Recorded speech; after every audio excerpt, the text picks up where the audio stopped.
Hello दोस्तों, मैं सर्वेश नागर एक बार फिर आपका Shri Aurobindo IAS YouTube channel पे स्वागत करता हूं। और आज का जो हमारा लेक्चर बेस्ड होने वाला है वो होने वाला है वैज्ञानिक उपलब्धियां, सिंधु घाटी सभ्यता की जो साइंटिफिक अचीवमेंट्स है उनकी बात हो रही है।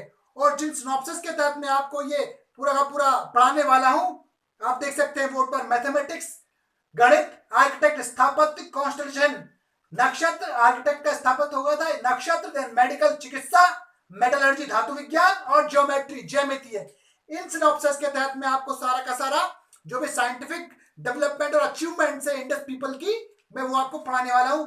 तो first of all will talk about on mathematics. देखिए मैथमेटिक्स में इनकी क्या क्या अचीवमेंट्स थी वो देख लीजिए। सबसे पहले तो मैं कहूंगा काउंटिंग, ठीक है, the new counting, the new numbers, ठीक है। और ये दोनों वो कैसे करते थे, वो करते थे 16 के मल्टीप्लाई में, ठीक है। 16, 32, देन 64, देन 360, तो कुछ इस तरीके से वो काउंट करते थे। और ये आप बिलीव नहीं करोगे, यही चीज आगे चलकर भी आगे भी चलती रही। और स्वतंत्रता के पहले 16 आना हुआ करते थे, ध्यान है, जो आगे चलकर क्या बन गया था, 1 रुपया बन गया था आगे चलकर। तो ये हमारी विरासत में पहले से ही चला आ रहा है। फिर जब हम आगे बात करेंगे तो किसकी बात करते हैं हम, एक्सक्यूज मी, ठीक है। तो हम किसकी बात कर रहे थे, हाँ, काउंटिंग की और नंबर्स की। तो हमको अंक माला का ज्ञान था, हम गिन सकते थे। फिर है आपका मेजरमेंट, यानी आपका मापने की इकाई, मापने और तोलने, मेजरमेंट करने की। इसमें हम दो चीजें देखते हैं, एक तो स्केल का भी हमको रेफरेंस मिलता है, दूसरा क्या, हमको जो वेट है उसका भी रेफरेंस मिलता है, यानी भार और नाप के लिए स्केल, ठीक है। स्केल को आप स्केल ही बोलेंगे, ठीक है।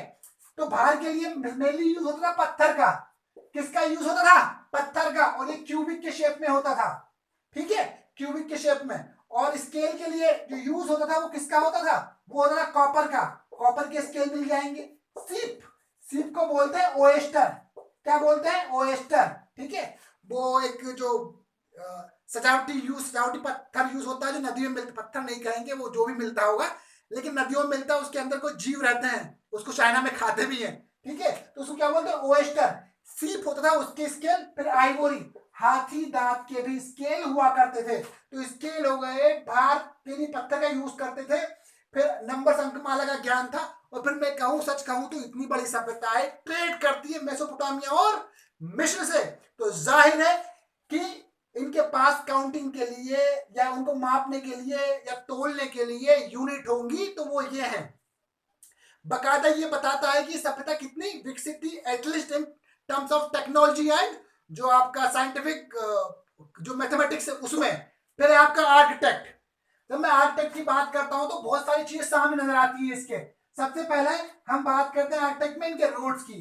भैया रोड्स हैं, बिल्डिंग्स हैं, जो आपके सिटाइडल हैं, बहुत सारी चीजें हैं जो इनके हमको हम देख सकते हैं। जो आपके फोर्ट, ठीक है, वो भी इनके उदाहरण है, ठीक है। देन आपके हाउसेस, भैया डबल स्टोरी,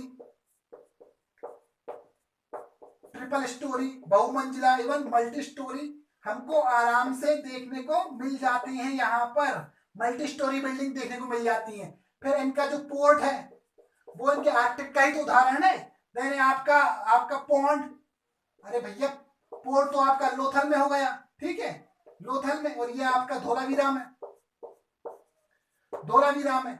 इसके अलावा भी कई सारी चीजें, जो ग्रेट बाथ है आपका, ग्रेट बाथ जो कहां मिला है, मोहनजोदारो में, जो ग्रेट बाथ मिला है मोहनजोदारो में। फिर जो ग्रेनरीज जो आपका मोहनजोदारो और कहा आपका हड़प्पा दोनों में मिला है, तो ग्रेनरीज है, देन आपका ग्रेट बाथ है, फोर्ट है, किले हैं, ये आपके किले हैं, तालाब हैं, हाउसेस हैं, कई सारी चीजें हैं जो बताता है कि हड़प्पा सभ्यता में स्थापत्य भी अव्वल दर्जे का था।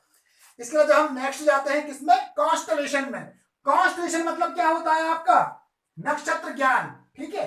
हड़प्पा में एक जगह एक मछली जो जिसका चित्र बना हुआ था, किस पर, इसका चित्र बना हुआ था एक मुहर पर, ठीक है। उस मुहर के पीछे 7 लकीरें करके खींची हुई थी, जो शेप में थी किसके, जो शेप में थी एक तारामंडल के, सप्तऋषि तारामंडल के शेप में थी।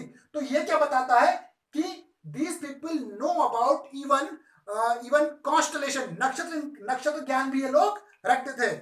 इसके अलावा जो नेक्स्ट है हमारा वो क्या है, वो है आपका मेडिकल। देखिए हड़प्पा में ही 2 जगह, ठीक है, सॉरी हड़प्पा में एक जगह दो स्केलेटन मिले हैं, 2 स्केलेटन मिले यानी कंकाल मिले हैं, और उन कंकालों का जो फोरहेड है, ये वाला क्षेत्र, अगर मैं इसकी बात कर रहा हूं यहां पर फोरहेड है, इस पर जो इंस्ट्रूमेंट है, जो तेज धारदार वाले जो इंस्ट्रूमेंट है शार्प, उनके निशान मिले हैं। तो इवन हम बोल सकते हैं कि ये जो they try to do it medically operated, जो मेडिकली ऑपरेट करने का प्रयास किया, यानी ये शल्य चिकित्सा के बारे में भी जानकारी रखते थे।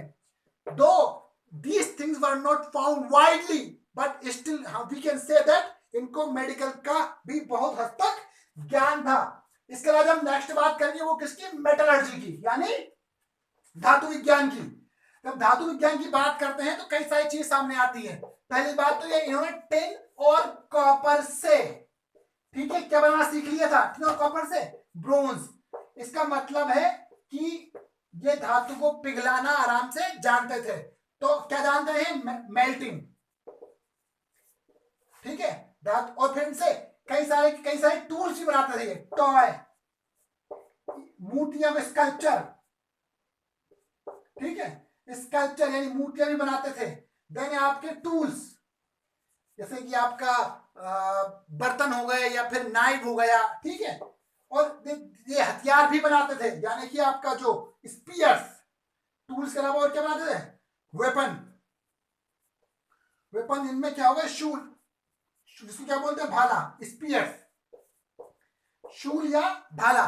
तो ये कई सारी चीजें बनाते थे। ये बताता है कि इनको धातु विज्ञान का अच्छा खासा नॉलेज था। वो पोट्री के लिए जो चाक बनाते होंगे, जो पहिया बनाते होंगे, वो भी इनकी साइंस का ही नतीजा था, ठीक है। तो धातु विज्ञान का भी इनको अच्छा खासा नॉलेज था। इसके अलावा जो नेक्स्ट आता है वो आता है क्या आता है, ज्योमेट्री। ज्योमेट्री क्या होता है, ये मैथमेटिक्स की ब्रांच है। क्या है ज्योमेट्री, ज्योमेट्री है मैथमेटिक्स की ब्रांच जो बात करती है शेप्स की, जो बात करती है साइज की, जो बात करती है पोजीशन, डायमेंशंस, इनकी बात करती है। So this was all about BRICS. BRICS में तो यही है 4:2:1, इसके इसी शेप में बनी थी। देन जो मोहरे हैं, बेलनाकार, गोलाकार, वर्गाकार, जो मोहरे बनी है वो भी तो ज्योमेट्री की बात करती है। जो घर बनाते होंगे वो भी तो वर्गाकार या आपका आयताकार में बना होगा। फिर हम जब बात करते हैं रोड्स की, तो उसमें भी तो कहीं ना कहीं जो कॉर्नर है उनसे, या उनकी विड्थ है, लेंथ है, हाइट है, उसकी बात करते होंगे। तो कहने का मतलब है कि रोड्स में देन है आपका हाउसेस में, ठीक है, देन है आपका ब्रिक्स में, कई जगह, बहुत सारी जगह इन्होंने ज्योमेट्री का यूज किया है। So these people know about even geometry also. So हम कह सकते हैं कि हड़प्पा सभ्यता के लोग मैथमेटिक्स के बारे में जानकारी रखते थे, आर्किटेक्ट के बारे में, कॉन्स्टलेशन या नक्षत्र ज्ञान, मेडिकल, चिकित्सा क्षेत्र, देन है मेटलर्जी, धातु विज्ञान, ज्योमेट्री एवं ज्योमेट्री के बारे में जानकारी रखते थे। अब कई सारी चीजें जो हमको नहीं पता है, जैसे कि क्योंकि हमको ये सारी चीजें पता लगी किससे, पुरातात्विक साक्ष्य से, क्योंकि लिपि नहीं पढ़ी गई है, तो we knew little about their वैज्ञानिक दृष्टिकोण, जो साइंटिफिक पर्सपेक्टिव है, उनके बारे में बहुत कम जानकारी मिलती है। लेकिन इसके बावजूद भी ये बहुत है, क्योंकि कई सभ्यताओं के पास तो ये भी नहीं था। इनकी काउंटर पार्ट जो सभ्यताएं हैं, जिनके बारे में मेसोपोटामिया और मिस्र, उनके बारे में कम साइंटिफिक डेवलपमेंट हुआ था, लेकिन विज्ञान के क्षेत्र में भी इनने कई चीजें हासिल कर ली थी। अब बात करते हैं कि थोड़े बहुत बदले स्वरूप में यह हमको वापस जो सेकेंड ऑर्गेनाइजेशन में देखने को मिली, स्थापत्य के रूप में, फिर गुप्त काल में साइंस के रूप में देखने को मिली, और कुषाण काल में चिकित्सा के रूप में देखने को मिली। कहने का मतलब फिर से रिवाइव हो गया, लेकिन नुकसान यह हुआ कि इसमें जो कंटिन्यूटी है वो कुछ समय के लिए मिस हो गई, ठीक है। और जो कंटिन्यू मिस हो गई, इसके लिए हमारी जो सभ्यता कई सालों पीछे भी चली गई, कई सभ्यताएं उतनी एडवांस नहीं रही, और यही कारण है कि हमारे पास साइंटिफिक टेम्पर का विकास नहीं हुआ। अगर हम इसको कंटिन्यू करते तो शायद भारत का जो भविष्य कुछ और अच्छा ही होता, ठीक है। तो this was all about scientific development in Indus valley period और सिंधु घाटी सभ्यता के काल में जो साइंटिफिक डेवलपमेंट हुई है, इतना ही जो हमारा लेक्चर है वो इसको समर्पित था. So this how my lecture concluding. Thank you. See you again. Thank you.